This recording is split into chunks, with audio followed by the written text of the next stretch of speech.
ये वक्त होता है 1944 का। चारों तरफ युद्ध चल रहे होते हैं क्योंकि ये वर्ल्ड वॉर 2 का समय होता है। जिसके बाद हमें एक आइलैंड दिखाया जाता है जहां पर 2 लड़ाकू विमान आकर गिरते हैं और इसमें से 2 सोल्जर निकलते हैं जो बिल्कुल सही होते हैं, लेकिन यहाँ पर ये एक दूसरे के विपरीत सैनिक के होते हैं, इसलिए ये दोनों आपस में फाइट करना शुरू कर देते हैं। इसी दौरान दोनों लड़ाई करते करते हुए जंगल में चले जाते हैं और जब एक सैनिक दूसरे सैनिक को मारने वाला ही होता है तभी यहाँ पर बहुत बड़ा क्रिएचर आ जाता है जिसका नाम होता है कॉन्ग, जिसे देखकर ये दोनों सैनिक बहुत ज्यादा डर जाते हैं और ये कहानी सीधा प्रेजेंट में आ जाती है जहाँ पर हमें विल को दिखाया जाता है जो मोनार्क कंपनी के हेड हैं और साथ ही साथ एक मशहूर जियोलॉजिस्ट एक्सपर्ट भी। उन्होंने अभी अभी एक मिस्टीरियस आइलैंड की खोज की होती है और उनका मानना होता है कि वहाँ पर बहुत सारे ऐसे ऐसे क्रिएचर हैं जिन्हें हम अभी तक नहीं देखे हैं और वो वहाँ जाकर रिसर्च करना चाहता है, उन क्रिएचर को देखना चाहता है, लेकिन इसके लिए उसके पास फंड नहीं होता और ये फंड के लिए ही सेनेटर के पास आया हुआ होता है। और विल उसी आइलैंड की बात कर रहा था जो हमें मूवी के शुरुआत में दिखाया गया था, जिसके बाद वो सेनेटर को बताता है कि इस आइलैंड के बारे में किसी को नहीं पता और उसका मानना है कि वहाँ बहुत सारे ऐसे क्रिएचर हैं जो अभी तक किसी ने ही नहीं देखा। लेकिन सेनेटर को विल की बात बिल्कुल भी पसंद नहीं आती, वो उसे फंड देने से मना कर देता है, जिसके बाद विल उसको कन्विंस करने के लिए कहता है कि पूरी दुनिया इस आइलैंड के पीछे पड़ी है, इवन रसिया भी इस आइलैंड पर अपना क्लेम करना चाहती है, तो क्यों ना उन सबसे पहले हम ही वहाँ पर चले जाएं। जिसके बाद सेनेटर फंड देने के लिए तैयार हो जाता है और उन्हें वहाँ जाने की इजाजत भी दे देता है। अब अकेला तो वहाँ जा नहीं सकता था, इसीलिए वो सोल्जरों की एक टीम बनाता है जिसमें एक मेजर भी होता है क्योंकि उसको बहुत अच्छे से पता था कि ये सफर आसान नहीं है। जिसके बाद ये लोग सीक्रेट मीटिंग करते हैं जहाँ ये लोग आपस में डिसाइड करते हैं कि इन द केस अगर हम लोग कहीं गुम हो जाते हैं तो वो लोग कहाँ पर आके मिलेंगे। उसके बाद ये लोग सब समंदर में पहुंच जाते हैं जहाँ से ये लोग हेलीकॉप्टर में जाने वाले थे, लेकिन जब अगले दिन ये लोग उस जगह पर पहुंचते हैं तो देखते हैं कि मौसम बहुत ज्यादा खराब था।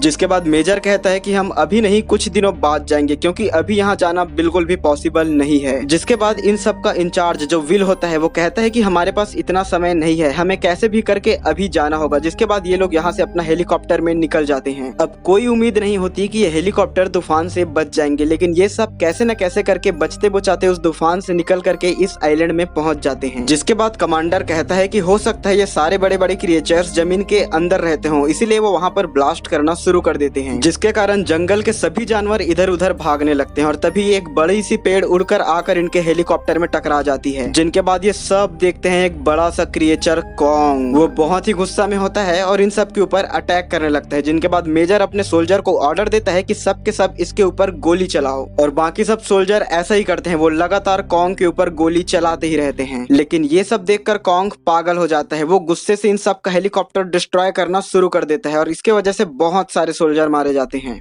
जिसके बाद ये दोनों 2 ग्रुप में डिवाइड हो जाते हैं, एक ग्रुप में विल और आर्मी के सभी सोल्जर्स थे और दूसरे ग्रुप में जेम्स, मेसन और बाकी लोग थे।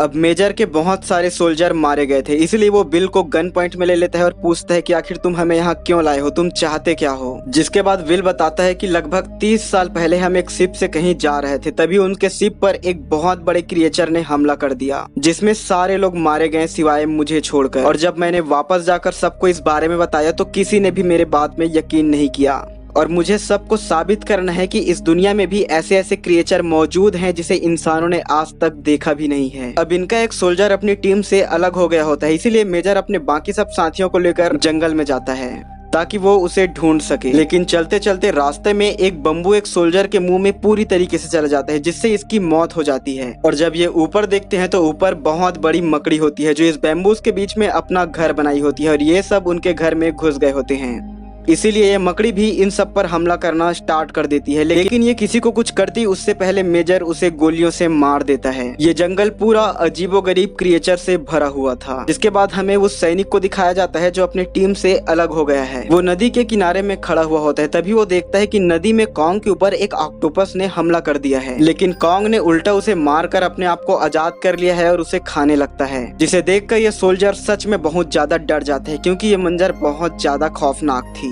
दूसरी तरफ हमें जेम्स की टीम को दिखाया जाता है जो जा रहे होते हैं, तभी उन्हें एक बहुत बड़ा क्रिएचर नजर आता है जो कि एक बफेलो था। अब एक टीम मेंबर उसे शूट करने ही वाला होता है तो जेम्स कहता है कि रुको, शायद ये हमसे कुछ कहना चाहता है, लेकिन वो बेचारा तो बहुत ही मासूमियत के साथ वहाँ से उठकर चला गया। अब ये कुछ आगे जाते हैं जहाँ पर इसे जंगली लोग घेर लेते हैं, लेकिन एक अच्छी बात ये होती है कि यहाँ पर एक ऐसा आदमी होता है जो इंग्लिश बोलता है और ये वही सोल्जर होता है जिसे हमें मूवी के शुरुआत में दिखाया गया था।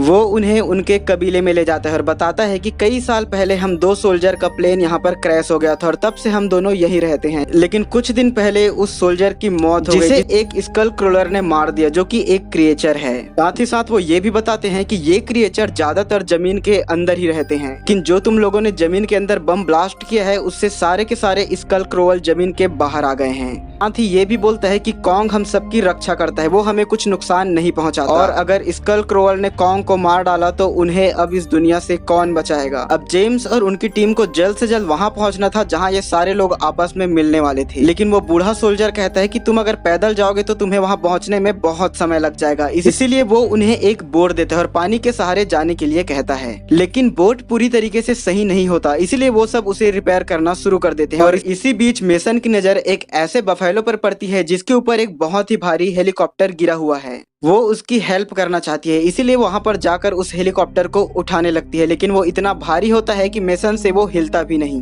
तभी वहां पर कॉन्ग आ जाता है जो हेलीकॉप्टर को बहुत ही आसानी से उठाकर बफेलो की जान बचाता है। अब जाहिर सी बात है, इतने बड़े कॉन्ग को देखकर बेचारी मेसन बहुत ज्यादा डर गई, लेकिन कॉन्ग उसे कुछ भी नहीं करता और वहां से चला जाता है।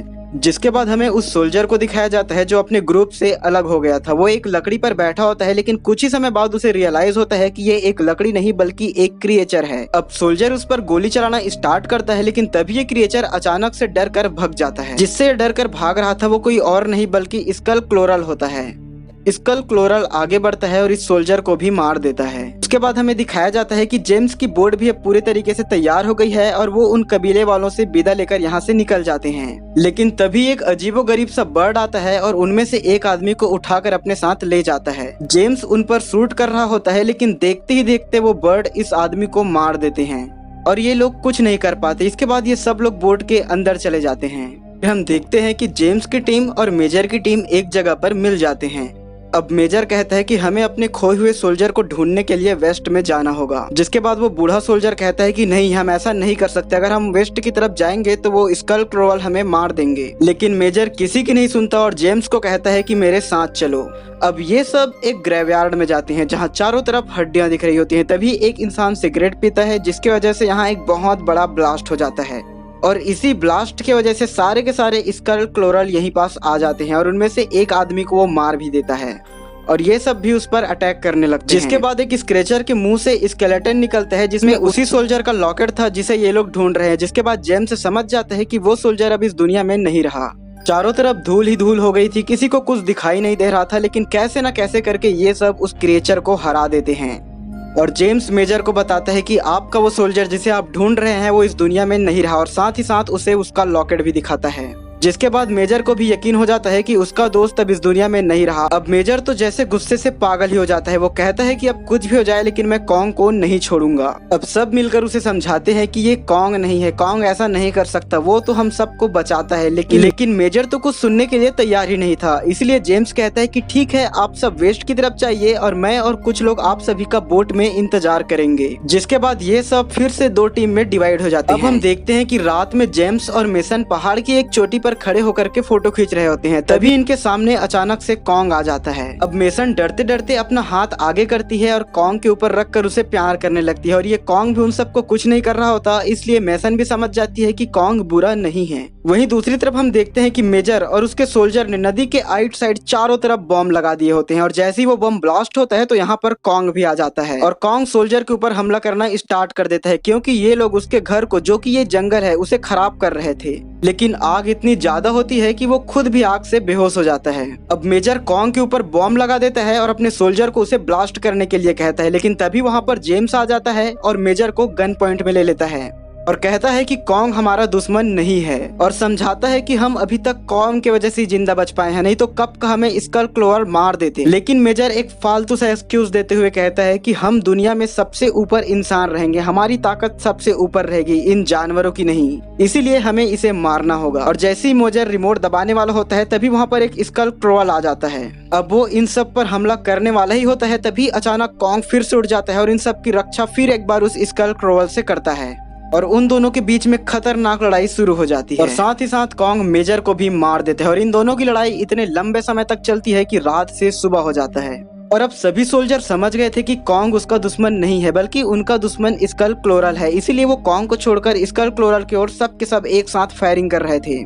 इसीलिए वो स्कल क्लोरल कॉन्ग को छोड़कर इनके तरफ बढ़ने लगता है। कॉन्ग पानी में गिर चुका था और जंजीर में फंस चुका था। अब एक सोल्जर कुर्बानी देने के लिए तैयार हो जाता है। वो बहुत सारे गन की पिन खींच लेता है और अपने हाथ में रख लेता है ताकि स्कल क्लोरल उसे जैसे ही खाए तो उसके प्लेट में जाकर वो ब्लास्ट हो जाए। लेकिन ये स्कल क्लोरल बहुत ही ज्यादा शातिर होता है। ये उसे खाता नहीं है बल्कि अपने पूंछ से जोर से मारता है, जिसके बाद ये पहाड़ में जाकर ब्लास्ट हो जाता है। अब ये बाकी सब की तरफ बढ़ता है उसे मारने के लिए, लेकिन तभी कॉन्ग भी खड़ा हो जाता है और इसे तेजी से अपने तरफ खींच लेता है। तभी मेसन एक पहाड़ की चोटी पर चल के फ्लेयर गन चलाती है ताकि वो बाकी सब हेलीकॉप्टर को इशारा दे सके कि हम यहाँ पर हैं। लेकिन अचानक वो पहाड़ टूट जाती है और मेसन पानी के अंदर गिर जाती है। वहीं हमें कॉन्ग को दिखाया जाता है जो स्कल क्लोरल को बहुत ही ब्रूटल तरीके से मार देता है और पूरी तरीके से खत्म कर देता है। जिसके बाद वो मेसन को पानी से निकालता है और इंसानों के पास जाकर छोड़ देता है।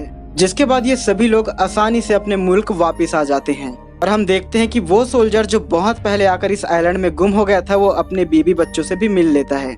और इसी के साथ ये कहानी खत्म हो जाती है।